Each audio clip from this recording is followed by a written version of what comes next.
Okay, good morning, everyone. My name is Ryan Dividock. I'm the supervisor for the Planning, Zoning, and Land Use Unit here in Oakland County. Welcome today to today's planners gathering, sidewalk system maintenance programs. Yeah, just a few reminders. The meeting's being recorded and will be made available on our website. Please use the chat function in Zoom and direct your questions to Jim Schaefer. Jim will moderate the question and answer session after the presentations. So let's get started. It's my pleasure to introduce our presenters, Holly Donoghue, the city engineer for the city of Royal Oak, and Sean Ballantine, the director of Department of Public Services for the city of Madison Heights. So Holly, the floor is yours. Okay, thanks so much, Ryan. Appreciate it. Forgot to advance your slide for you, so sorry about that. No problem. But good morning, everybody. Yes, my name is Holly Donoghue. I'm the city engineer for the city of Royal Oak, and here today to talk to you about sidewalks. So just a little bit about Royal Oak as a city, so you can kind of compare it with whatever community you're representing. We're just under 12 square miles, and our population is around 58,000, and we have 212 miles of road. So if you double that mileage, that's approximately how many sidewalks we have in terms of miles. Most of our streets have sidewalks on both sides, so there are a few exceptions. And so I have our little map of Royal Oak here, and our mascot, Romy, is our little dog that fits the shape of our city. So I think he's cute, and I like to share him when I can.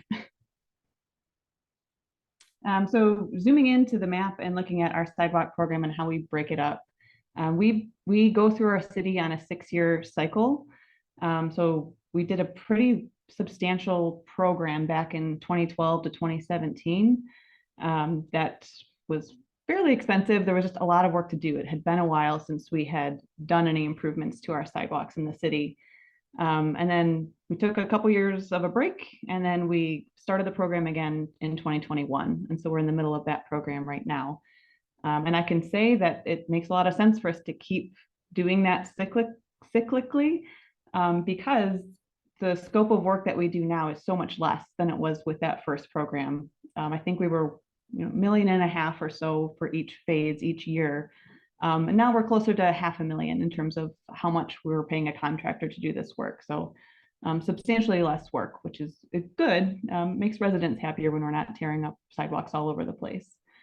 So just to give you a frame of reference for Royal Oak, 14 Mile is at the top of the map here. 696 is at the south end of our city at the bottom. I-75 runs along the east side where we share a border with Madison Heights. And then Woodward is across the west end of our city here. And so we break our city down into these 6 quadrants to get through the city and basically rotate around the city. And we do consider our downtown area as kind of its own separate entity and its own separate sidewalk program. The last time we did improvements there was back in 2015 and 2016. And that one is always just its own special thing to figure out in terms of billing, whether the DDA is going to pick up that cost or whether we're billing it directly to properties. And it's like a discussion that we have every time we go through the downtown.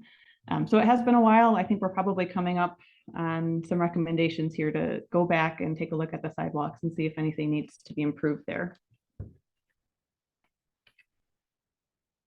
So we use established criteria that's approved by the commission as kind of our backstop, because obviously if residents are paying for the sidewalks, and I'll get into that in a minute, they want to argue with you regularly, right? That they don't think they should have to have the sidewalks replaced. And so we rely on this criteria as kind of just our guidebook, and we use that to back up any decisions that we make out there in the field. So the first one is a 1-inch trip hazard or more. We used to go with a 1/2 inch, and the commission did relax that criteria to 1 inch for this current program here. And that's probably the vast majority of sidewalks that we're replacing is because of trip hazards. The other defects aren't quite as common, but we do have them there because they do occur from time to time. So the next defect would be cracked or broken sidewalks. So, sidewalk that's in a few pieces, or there's alligator cracking, there's big spalls that we want to look at. I never waste an opportunity to use a Chuck Norris joke, so I had to put that in here for this one. So that's, really defects in terms of cracks or spalling, as I mentioned. but even with cracks, we don't really go, we're not too critical of them. If it's a tight crack that doesn't appear to be moving and hasn't expanded, we will often let that go, and we'll take a look at it the next time we're in that area of the city.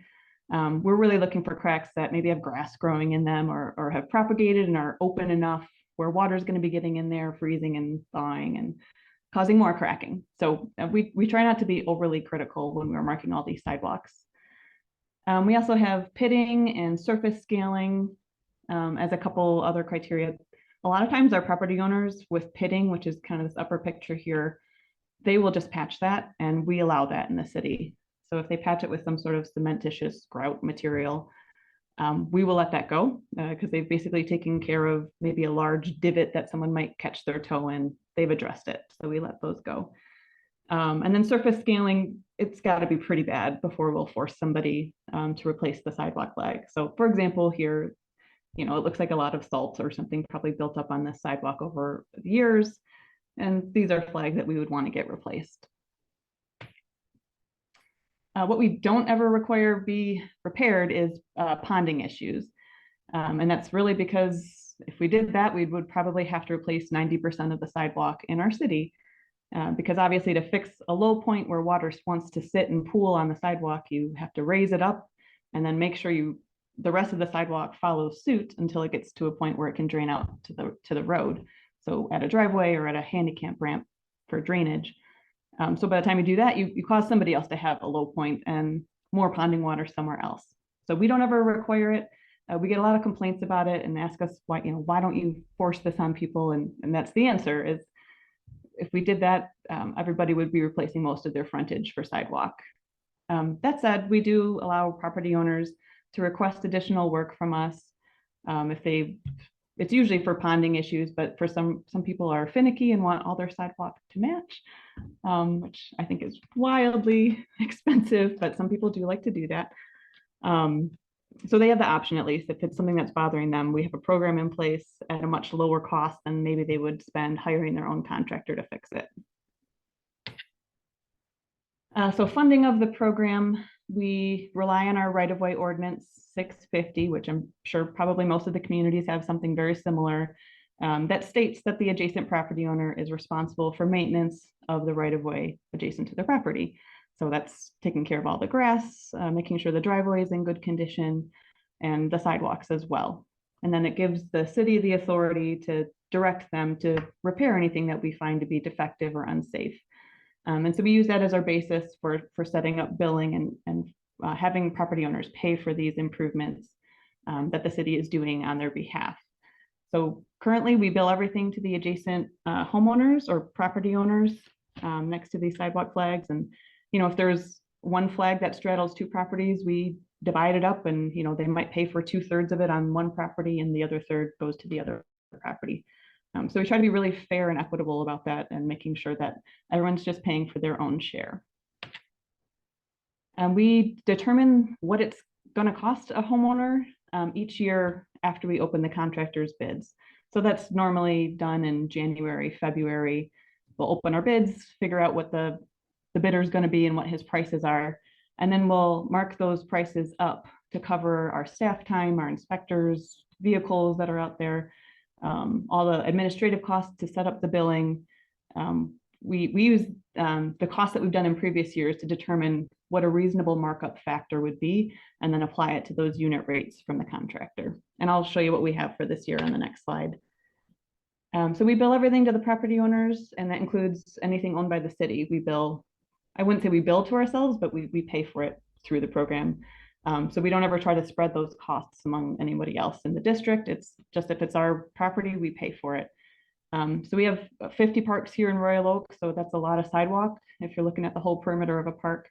So we do have quite a bit of sidewalk work each year just because of that. Also, if there's any ADA ramps that we're upgrading, we go from the key flag, so that's the corner flag, where two streets intersect, out to the road. So we'll do the ramp and we'll do that corner flag at the city's cost. And then everything else would get assessed to that property owner on the corner if there were other improvements. And then we also pick up the costs at our railroad easements. I don't know if anyone else has tried to send a bill to the railroad, but it's usually not a very simple process and ultimately doesn't really get paid. So for us, it's very minor work. It's a very, very small amount each year. So we just fund that directly from the city. So these are the rates we have established for this upcoming sidewalk program that we're doing this year for 2024. And so this works out to be about $350 to do a typical 5x5 sidewalk flag. And then if there's a 6-inch thick flag, and those would be at driveway approaches where vehicles are going to be driving over them, that thicker sidewalk is $367.50 this year. Normally there's a bigger disparity between those two costs.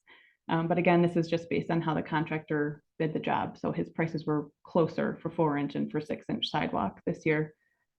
But to give you a sense of what we're looking at, last year it was almost 5,000 properties within the district that we were improving. And we only have to send a bill to like 950 of them. The rest of them didn't have any work. And so that's just kind of underlining that point that if you keep doing these improvements and you don't take huge breaks, like if you don't take a 5 or 10-year break before you start a new program, it's a lot less work and it's a lot less controversial, I would say, for residents. Because one flag, yeah, $350 isn't nothing, but it's way better than paying for 5 flags because we waited 20 years to do it. So just giving a sense of what we're looking at here. For billing, we finish the program, we do it throughout the summer. It usually extends into the fall a little bit. We wrap everything up, get our punch list put together, and then we'll calculate the actual bills that need to go to each individual property over the winter.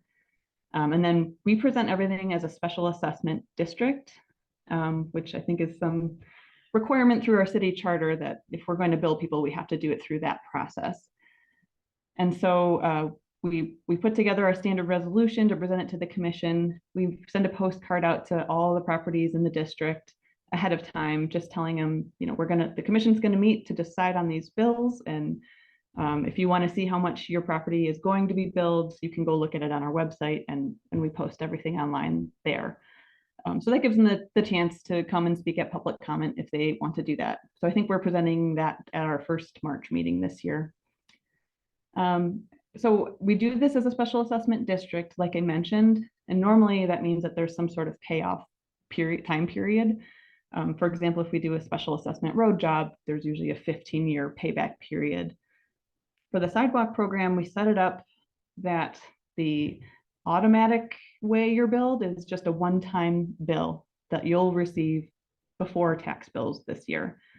But you have the option to opt in to a payment plan if you want. And so people can opt into a 6-year payment plan that does have interest on it though, and they can pay it off at any time early with no penalty.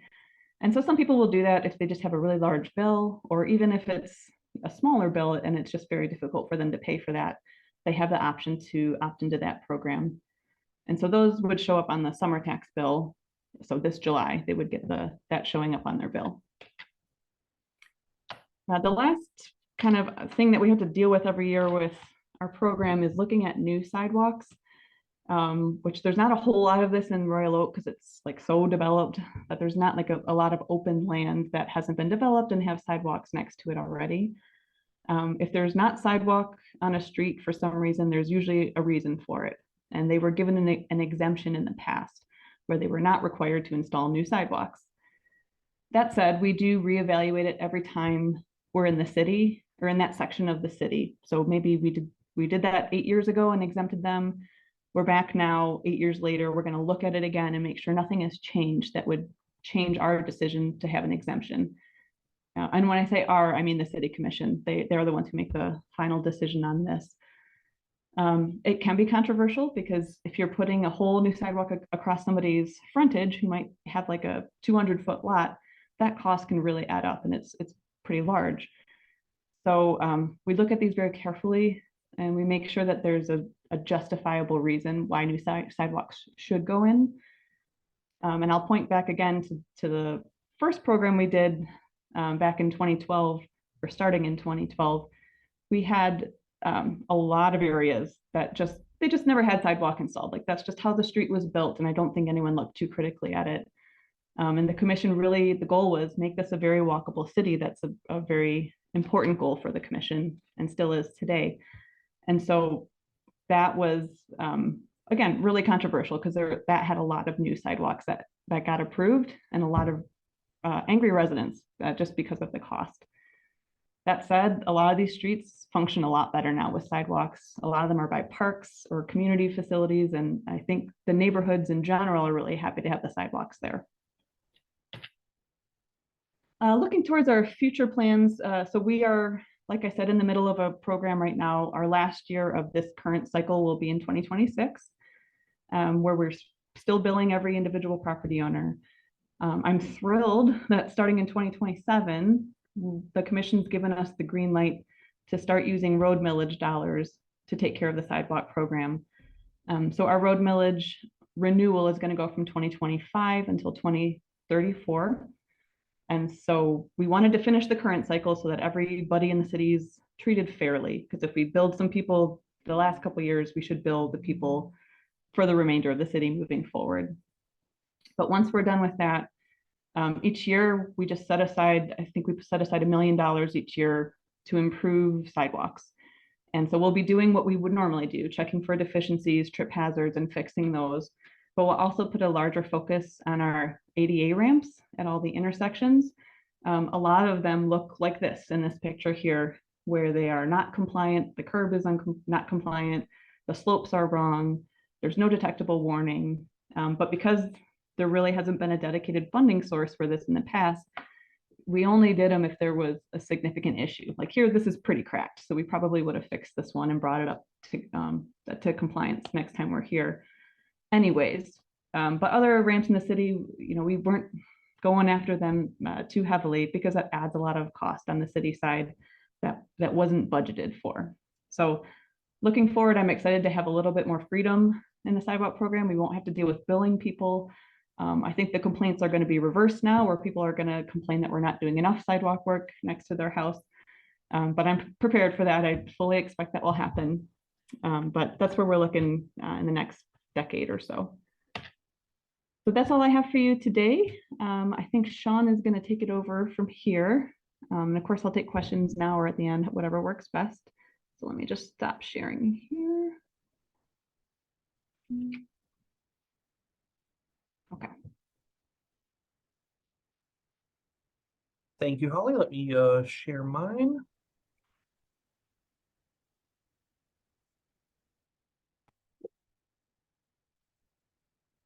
So good morning, everyone. My name is Sean Ballantine, and I am the Director of Public Services for Madison Heights.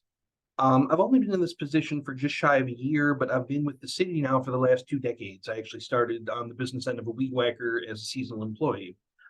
And I'm a 3rd-generation resident as well. So when you're a kid growing up in a community like this, the sidewalks are your highways. You're on bicycles, scooters, skateboards, you name it. And then as you get older, there are more general means of non-motorized transportation. When you just want to let the car sit in the driveway and maybe walk to dinner, walk the dog, whatever you might do. There are means for those without vehicular transportation to get to and from their home, their work, or any number of places they may need to go safely and out of traffic. Obviously, this region of Michigan is built up very heavily around the concept of the car for, again, obvious reasons. So a well-maintained sidewalk network is vital, providing safe and effective pedestrian mobility. So Madison Heights is a slightly irregular shape, which is 4 miles tall and 2 miles wide at its widest point, which is roughly about 7.6 square miles. We have a population of around 29,000. We had a massive building boom right around 1955, which is when we were incorporated as a city from Royal Oak Township, and over half of our neighborhoods and housing stock were developed at that time. The neighborhoods south and north of the 13-mile corridor were developed in the late 60s. And we've had some minor redevelopment since then, schools closed down, sold, turned into subdivisions. But really, those 2 periods represent the bulk of the city's residential build. Now, at this point, it's incumbent upon me to acknowledge the incredible teamwork that made this program happen. There were so many who came before me in our community development division, our engineering, our GIS division, and the DPS. I've just inherited what they began. So I started with the brief history lesson because by the late 80s, the aforementioned neighborhoods are now 20 to 30 years old. And as you can imagine, the sidewalks are suffering from heaving from tree roots, spalling, cracking, and just general disrepair. The first program was a result of our city council directing staff to establish a multi-year citywide program to address safety and liability concerns. It initially focused on correcting trip hazards of 1 3/4 inches or more and split the city up into these 3 districts. So upon correcting the worst of the worst and proving the viability of a multi-year sidewalk approach, the focus shifted to trip hazards of 1/2 inch or more and general surface conditions. So this program split the city into an additional 11 districts of roughly 300 to 700 participants each. This program took 14 years to complete and ended in 2001.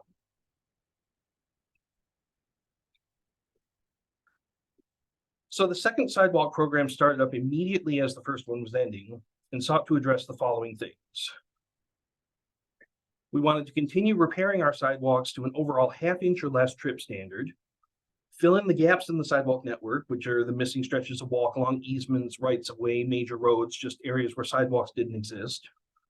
Eliminate all undersized 4-foot walk regardless of condition, because we did have a situation where 5-foot walk was the standard, but 4-foot walk still existed. And there were actually those jogs where it'd be a 5-foot, 5-foot, 4-foot, 5-foot, just creating a very irregular pedestrian situation. And then we also provided a subsidy of 50% for corner lots, a deferred assessment for senior citizens, and a hardship appeal process generally for those who just couldn't afford the special assessment.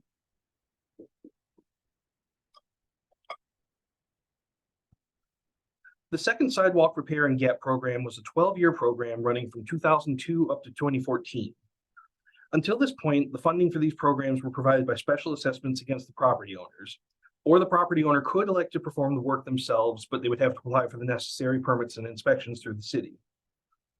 With our first program running in 2 phases and a second program following immediately thereafter, residents could have been assessed 3 times, paying off sidewalk for 9 years between the years 1988 and 2014. So as you can imagine, there was not only a growing fatigue from a financial aspect, but also increasing complaints regarding the matter of trees. Now, Madison Heights is, with very few exceptions, a concrete road city with integral curb and gutter and a green belt between the street and the sidewalk where the street trees exist. A schism really began to form between a desire to maintain and replace our street trees, which were also aging like the sidewalks in neighborhoods, and a growing dislike of trees because they were heaving the sidewalks, resulting in trip hazards that the resident was then liable for, addressing through the sidewalk replacement program and thus being assessed.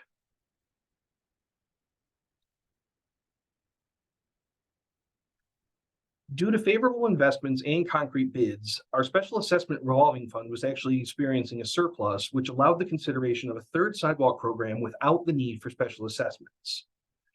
So the second program had expanded on the objectives of the first, and the third did so upon the second through the establishment of what came to be known as the People Powered Transportation Program, or PPTP for short. Now, even by this point, the 8-year program was becoming more of a maintenance endeavor, which is a testament to the previous 26 years of ongoing sidewalk repairs. In addition to the general repairs and gap closures, this program sought to establish non-motorized transportation routes, such as bike lanes, and connect them to those in our surrounding communities. Madison Heights is not only bordered by 4 cities, but we sit on the border of 2 counties as well. As the districts were addressed for their sidewalk repairs, signage and pavement markings were placed to clearly delineate these routes. Now, this is going to recap some of the information that I've presented up to this point, but I'd like to play a short video which we prepared for our residents regarding the PPTP and sidewalk program in general. It's a bit older, it's now actually in need of an update, but it still provides highly relevant information regarding our sidewalk program.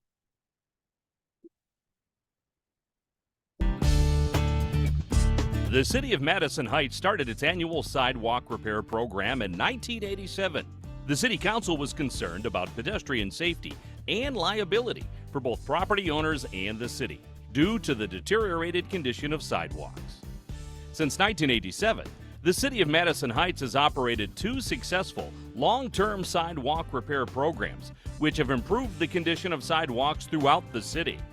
Beginning with the 2015 construction season, City Council has approved the continuation of the sidewalk repair program and added a people-powered transportation program, which includes on and off-street non-motorized transportation elements, all without the cost of a special assessment for residents, businesses, or property owners. Beginning in 1987, the council directed staff to begin a multi-year sidewalk repair program that would cover the entire city. The work was done yearly on an area-by-area basis. The first program, completed in 2001, involved 14 districts. During the first 3 years of the program, extreme tripping hazards of 1 3/4 inches or more were corrected throughout the city. Beginning in year 4, 1990, the emphasis switched to trip hazards of 1/2 inch or more and badly spalled or cracked surfaces. Funding was through direct special assessment to property owners.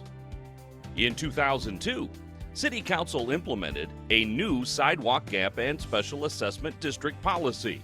The policy established a new multi-year sidewalk repair program to maintain our sidewalks to 1/2 inch trip hazard or less, and filled in sidewalk gaps throughout the city to complete our sidewalk system. Funding was through direct special assessments to affected property owners. City code provides that property owners are responsible for the maintenance of public sidewalks that abut their property. Under the past sidewalk repair programs, property owners had the option of repairing their sidewalks or having the city's contractor complete the work. The city financed the contracted work and assessed the property owners for the actual cost of the repair through a special assessment, which were paid in a lump sum or in yearly installments over 3 years. In 2014, City Council adopted a new People-Powered Transportation and Sidewalk Repair Program, or PPTP, which will begin in the summer of 2015. This program continues the highly successful annual repair program, but departs significantly in terms of funding and other improvements geared towards non-motorized transportation. The People-Powered Transportation and Sidewalk Repair Program includes several key changes, including the elimination of special assessment district funding for annual sidewalk repairs, creation of a new 8-year annual repair program cycle, on and off-street non-motorized transportation elements to be installed on the same 8-year cycle, including bicycle and pedestrian signage, Share the Road pavement markings for on-street bike routes, barrier-free ramp improvements, linkage to adjacent city sidewalks, and bike paths. Completion of some remaining gaps in the sidewalk network. Beginning in 2015, each year's program begins when a city inspector evaluates and marks sidewalks for repair.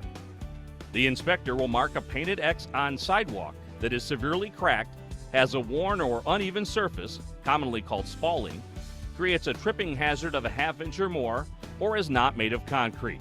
A written record of each parcel and the amount of the sidewalk needing repair is created for each address. This information is then recorded in a database. The city will notify all property owners who have sidewalk in need of repair. The notice will explain the sidewalk repair program and advise them that the city's contractor will be doing the repairs without any direct assessment to property owners or tenants. Unlike the previous 2 sidewalk repair programs, there will be no special assessment for this repair program. Funding for the repairs will come from the existing road and millage funds, not special assessment to property owners. While the property owner does have the option of doing the work themselves or having a contractor do it for them, they will be responsible for the cost to do so and the quality of work. The city will not reimburse homeowners for sidewalk repairs that homeowners contract or do themselves. If the property owner does the work themselves or has a contractor do the work requires a permit. The work will be inspected, and when approved, the address will be removed from the list. If the property owner wishes to have the city do the work at no direct cost to the property owner, they do not need to do anything further. The property remains on the list, and the work will be done by the city's contractor at no direct expense to the property owner or tenant. The city receives bids from contractors to do the work. Based on the city's procurement policy, the city accepts the bid of the lowest qualified bidder.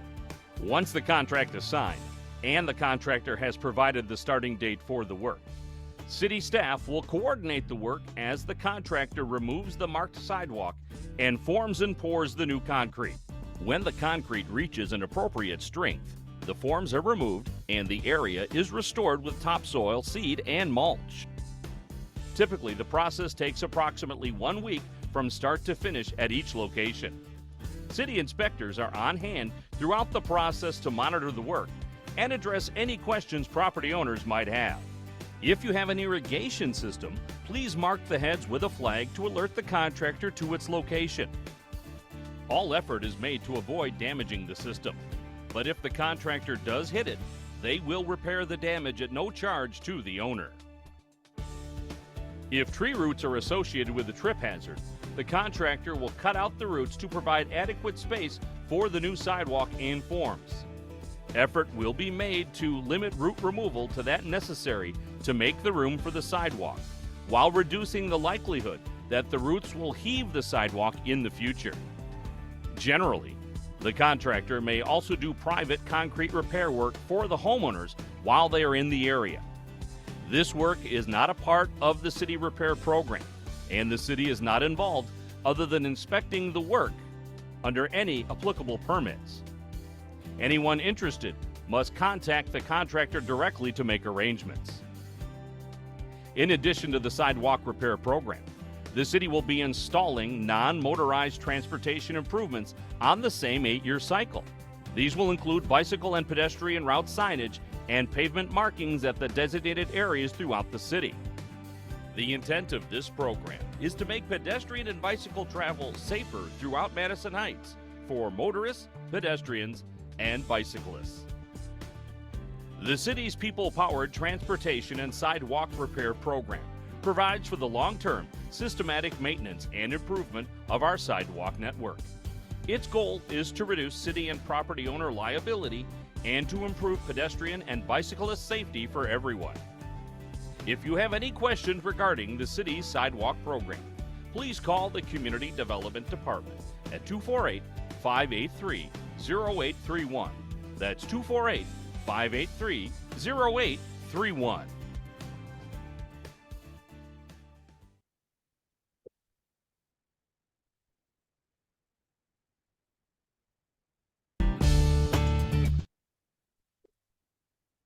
So the people-powered transportation program proved a success, and at the end of the 8-year program in 2020, the revolving fund still had monies available due to the decreasing cost of a well-maintained sidewalk network and the favorable investment results from that fund.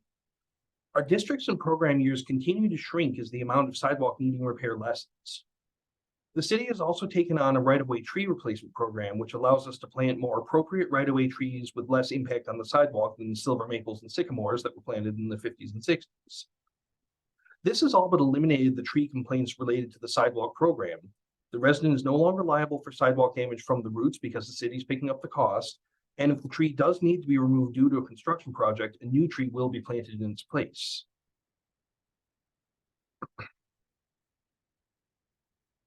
The city is entering its 36th year of routine sidewalk maintenance, and we've learned a thing or two in that time.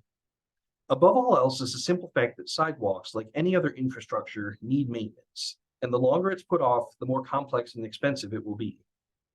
The city council and staff had the foresight to establish these programs many years ago, and above all else, keep them going through recessions, through budget cuts, through angry residents coming to council meetings and business owners.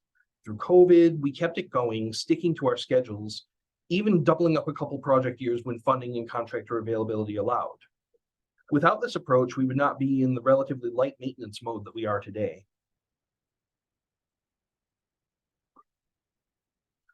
So how did we do this? Communication is key.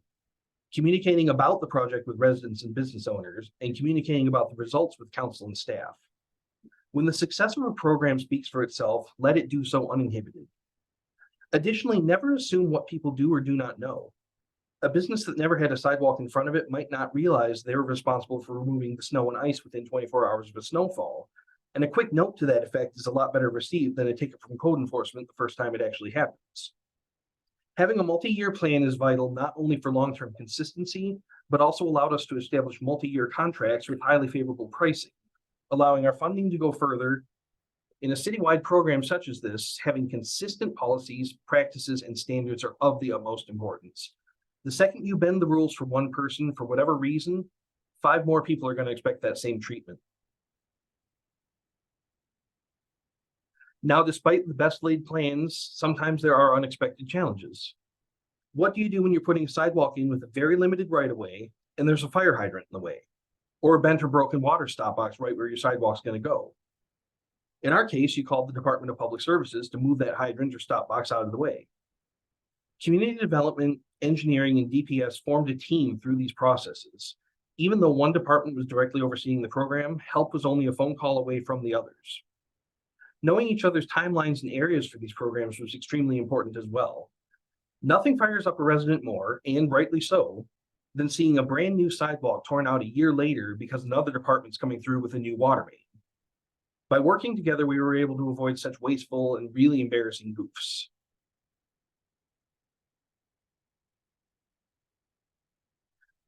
In January of this year, Redfin named Madison Heights the 10th most walkable city in the state. Now, I would put it to this group that your city, village, or township cannot be walkable without sidewalks, properly maintained, accessible, and given the equal importance deserved of any public infrastructure. And with that, I conclude my presentation and turn it back over to Jim, and I hope this has proven informative. Thank you. Okay, thanks. Great presentations, both Sean and Holly. Thank you very much. We do have a number of questions that have come in, and if I can get them pulled up here.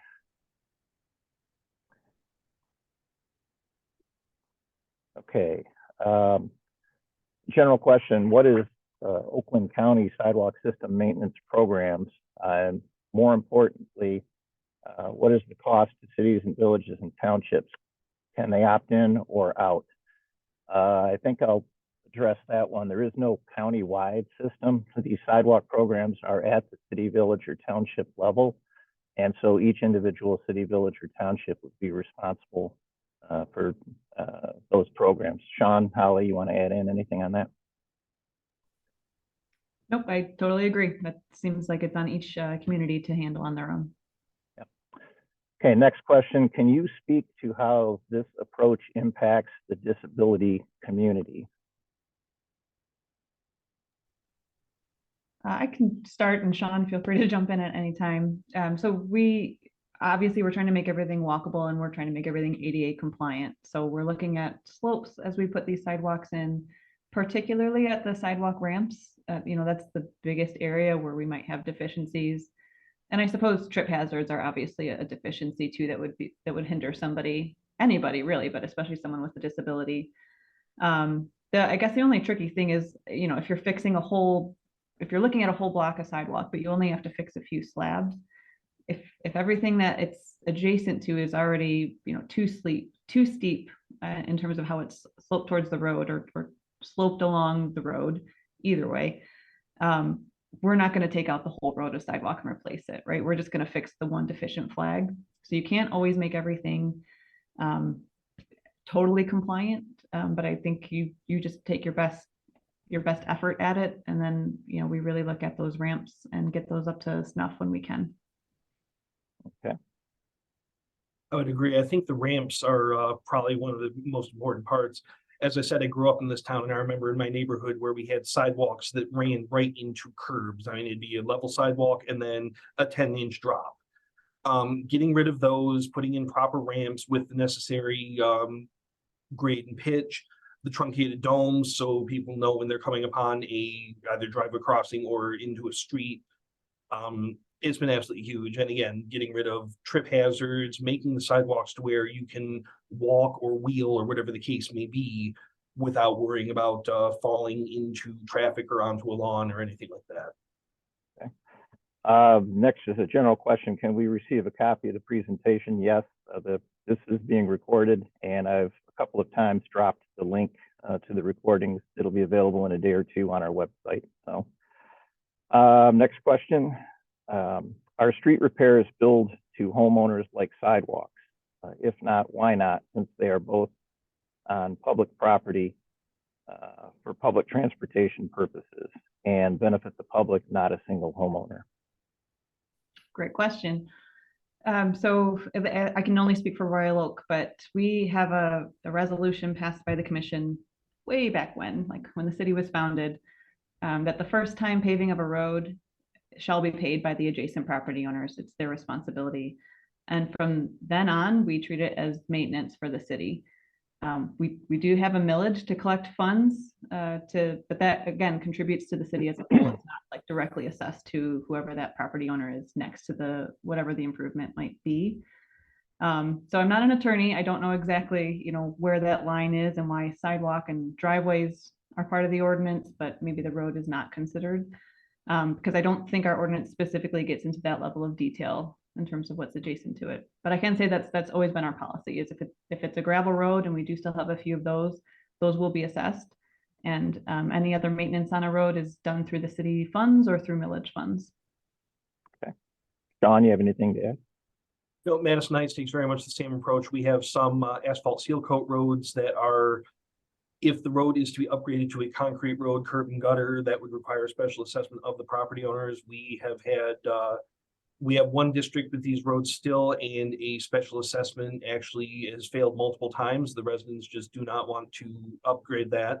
With that said, the road was completely falling apart, so we went ahead and did a mill and fill on the asphalt. So really, it's still a asphalt seal coat road. It doesn't have major improvements, still has ditches, but it is something that does need to be maintained. Just because the special assessment's failing doesn't mean we can just forget about it for the next 30 years and wait patiently for it to turn to gravel.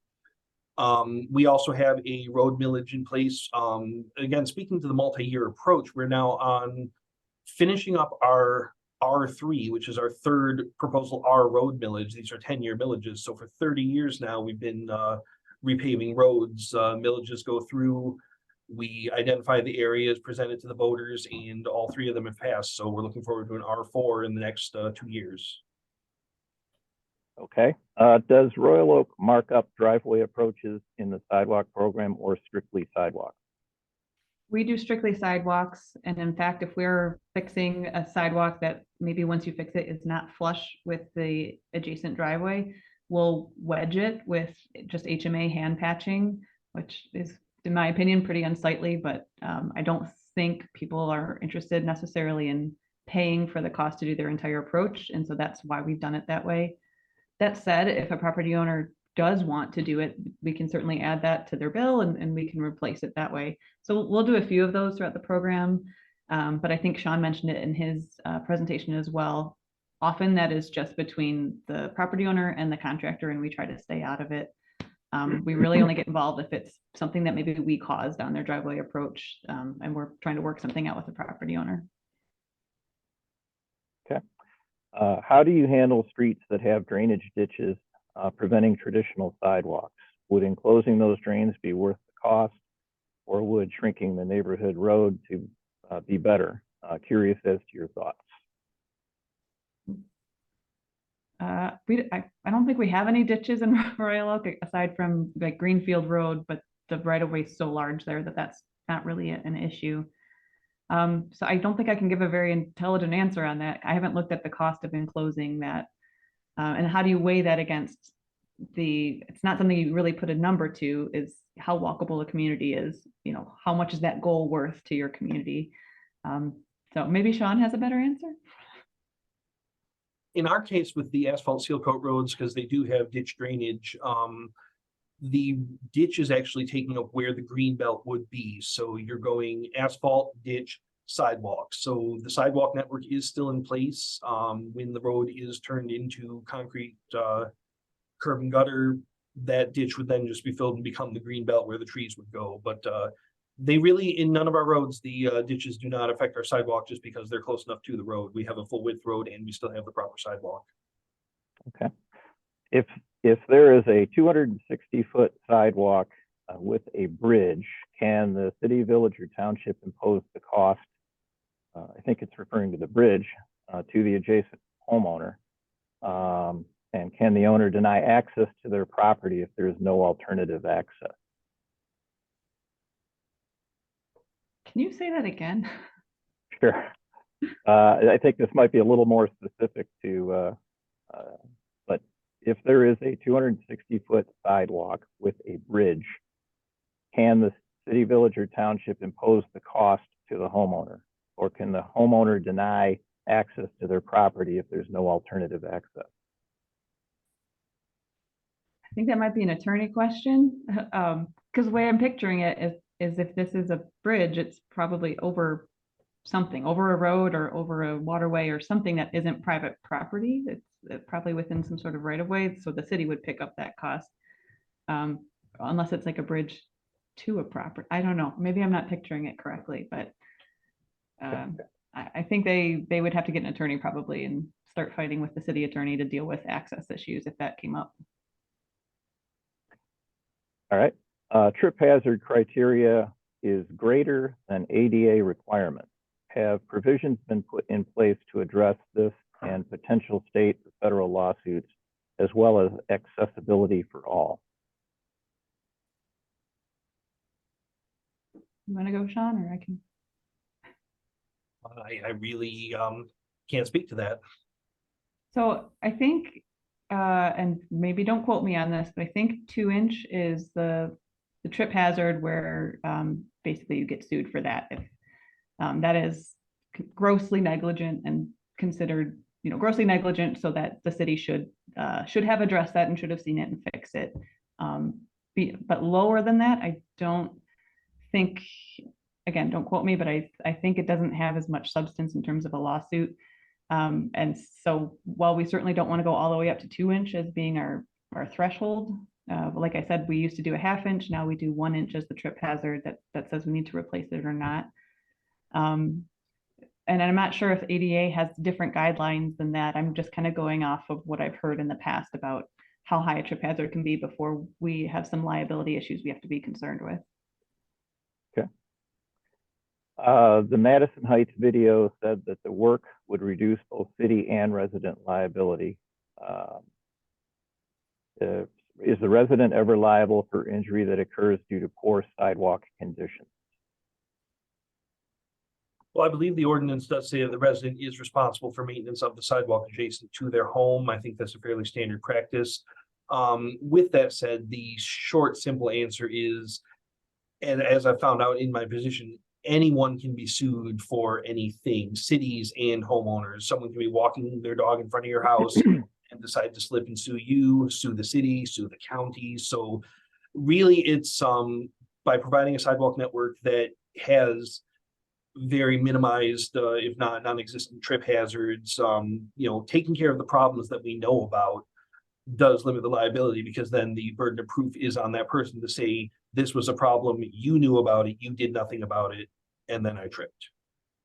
Okay. For Sean, what percentage of road millage funds are used for the sidewalk work each year compared to the amount spent on the road work? At the moment, we're not actually using the road millage funds. That was looked at as a possibility, but we are still currently drawing down the special assessment revolving fund that was originally established with the SADs. So our sidewalk maintenance program is now splitting the city up into 4 districts. So that is roughly 1 mile tall each district. We are at around, if not less than $30,000 a year. All right. For both of you, what software is used for tracking the sidewalk program? I'm not proud of it, but we use Excel, just very simple tables. Frankly, our project managers they're our inspectors. They go out and mark it all, and they're recording everything in a spreadsheet. So we don't have anything fancy. I've heard requests to have some sort of GIS mapping where we're mapping every flag that we're doing. And I kind of feel like that's more hassle than it really provides in terms of benefit. So while it's, nothing special, I think the spreadsheets have worked out really well for us. And you always have to save a backup copy because it's really easy for something bad to happen to it. And it's a lot of data. So fair warning on that. In Madison Heights, our GIS technician is actually our sidewalk inspector per se. She's the one who goes out and identifies the slabs, looks at the trip hazards. So we are actually tracking each slab because while she's out there, she is GIS data coding them. So not only are they marked, but we know if the marks fail, where they are, how many they are, and then she can get us necessary quantities. So we have the cost estimates and everything. So we're doing it through the GIS system, which we work with Oakland County with. We're using their mapping through the ArcGIS, and then also Excel spreadsheets for general quantities, areas, things like that. Do your programs allow a homeowner to replace the sidewalk in front of their home, even if it's technically compliant? Yeah, I mean, anyone can take on the work if they want. It's theirs to maintain. So if they want to do it, as long as it's to city standards, we don't have any issue with that. And I don't think I mentioned it, but homeowners similar to Madison Heights, they can opt to do any repairs at with their own contractor instead of using the city's contractor. But I don't think I've heard of a case where that ends up being cheaper for a homeowner than just going through the city's program. But yeah, whatever they want to do, as long as it's permitted and inspected, it's fine with us. Same answer. They have the ability to do so, but based on the fact that we're no longer doing a special assessment, no one has really wanted to, because you're basically saying, no, thank you, I don't want the free sidewalk, I'll pay for it myself. So it has not been an issue with the last program. Okay. Do either of you allow for pump jacking of sunken flags? Yes, we do. That's something relatively new that we allowed recently. Before we started this new program, so we allow it. I think I've only heard of one property that's done it for a couple slabs. So it's not a very common option, because I think that alone, just hiring somebody to do it, costs a fair amount. But technically it is allowed. Madison Heights actually does not allow that or grinding to reduce the trip hazard. If the slab is in poor shape, if it's heaved, cracked, whatever the case may be, the slab is replaced. Okay, this is a follow-up to that 260-foot bridge question, saying that currently in one community, there's a proposal to do so. And the question, I guess, looking for guidance is, could the city, village, or township impose the cost to the homeowner? And I think, Holly, you addressed it. I think that's going to need more specific legal direction relative to that particular situation. I think so, because either your charter or an ordinance, something is directing you with what you're allowed to do and what you're not allowed to do in terms of billing and property owners' responsibilities. So that'd be the first person I'd talk to is your city attorney or county attorney, whoever, and get their opinion on it before going too far. For most cities in Oakland County, are residents responsible for city tree damage adjacent to sidewalks? I think that's referring to the roots. So we, at least in Royal Oak, we say that any tree that's in the right of way is a city tree. So if we damage something or kill it or whatever, like, we're responsible to be the ones to take it down and replant a new one. We try to be really careful about those roots, and because we don't want to cause a tree to become unstable. Occasionally it gets to the point where we have to make that decision and talk to the homeowner and talk to DPS and the arborist and say, what's the best option here? Is this tree going to survive or not? Those aren't as common because the roots, generally, if they're shallow, they're not like those important roots that are really holding the tree in place. So root trimming isn't as big of an issue on the program. In Madison Heights, our tree ordinance says that any tree in the greenbelt right of way is the responsibility of the Department of Public Services, just based on public safety and liability. So historically, if we were going to do a project, and with our road millage, the aforementioned R3 road millages, we're also doing water main installations, which go under the sidewalk, moving the water main out of the curb and street and everything.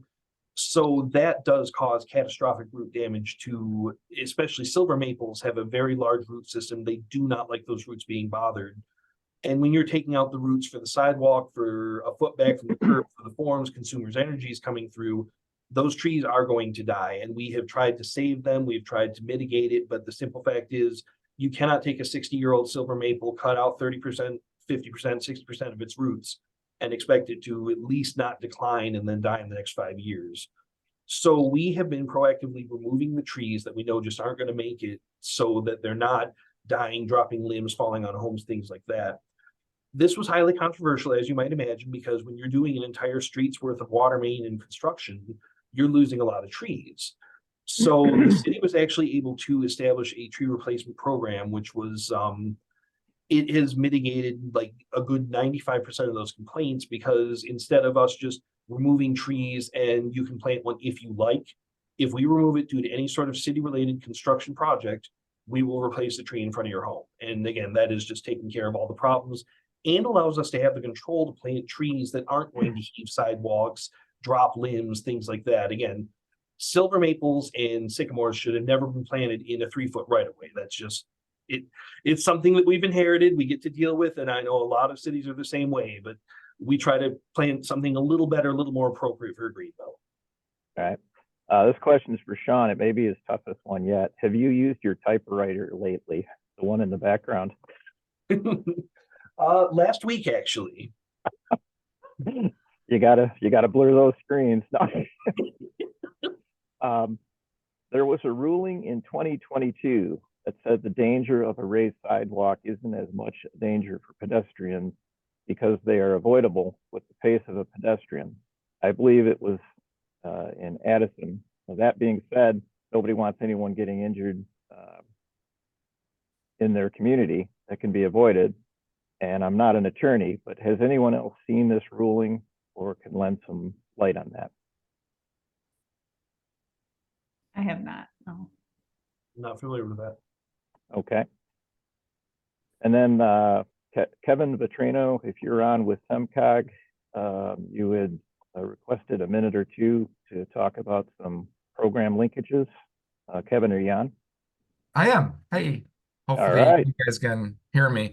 This is really good. I just wanted to thank you, Jim, for giving me a moment.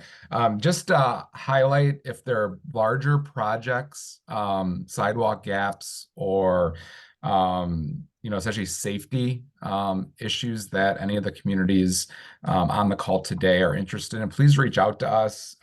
Several communities I see who's on this meeting today have utilized our Transportation Alternatives Program, or TAP, to do those larger costs. In addition to these maintenance programs are essential.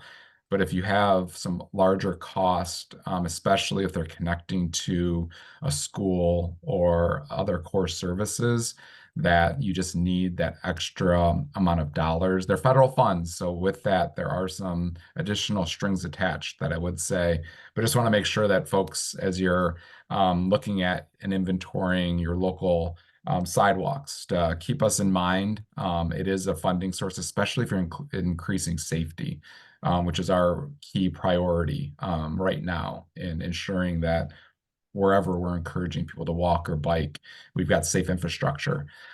So that's all, just another program. And the other one I would just quickly mention is our planning assistance program, which can go towards funding non-motorized plans at the local level and things like inventorying your current infrastructure for sidewalks and other things. And several communities have utilized that program, which we'll announce in early April, focused on developing a local walking or biking plan.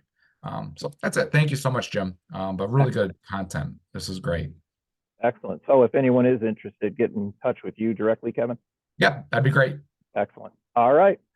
Well, that's all the questions we have. Sean and Holly, thank you very much. Ryan, I'll turn it over to you.